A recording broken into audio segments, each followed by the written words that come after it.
Hello, పైనుండి మాత్రం తిని ఇది ప్లేట్ అనుకుని పడేయకండి. ఇది కడక్ రోటీ. దీనిలా కలిపి తినాలి.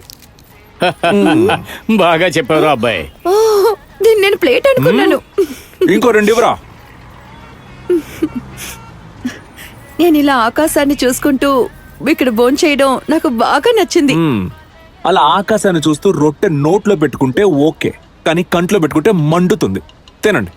తమాషా చేస్తున్నారా? మీరు కరెక్ట్ కాదు. భగవంతుల్లా అనుకోవలసిన తండ్రికి మందు పోస్తున్నారు. మా నాన్నగారు అందరూ బాగుండాలని వాళ్ళ కోసమే బతికారు.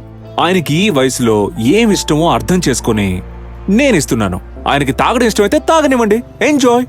అయినా మనం ఏంటంటే దెయ్యాలు తిరిగే టైంలో భోజనం చేస్తున్నాం. త్వరగా తినేసి పడుకోండి. ఇక్కడ మా ఊరి క్లైమేట్ కి బయట పడుకుంటేనే బాగుంటుందండి. మీరు మంచం మీద పడుకోండి, నేను కింద పడుకుంటాను. రండి.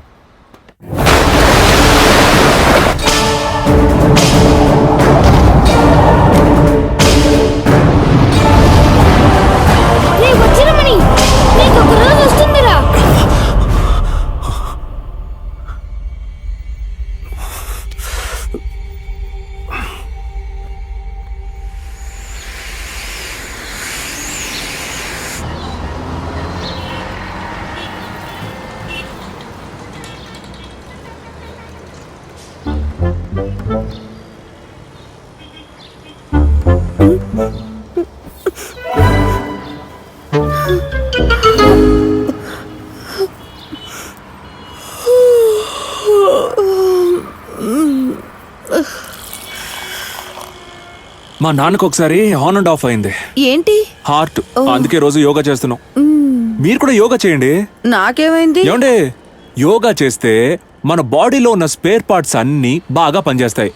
అంతేకాదు మీ బ్రెయిన్ కూడా క్లీన్ అయిపోద్ది. మీరు ఇలా పిచ్చి పిచ్చిగా మాట్లాడడం ఆపేస్తారు. నన్ను చూస్తే మీకు పిచ్చిదానిలా కనిపిస్తుందా స్వామి? లేదండి, యోగా చేయడం మంచిది అంటున్నా.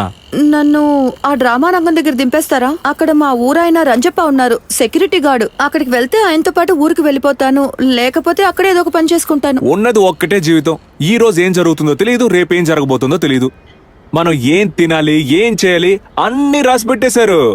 విధి మన చేతిలో ఏం లేదు. నేను ఇప్పుడు ఏమన్నానని అలా తిడుతున్నారు? తిట్టట్లేదండి, అనుభవంతో చెప్తున్నాను.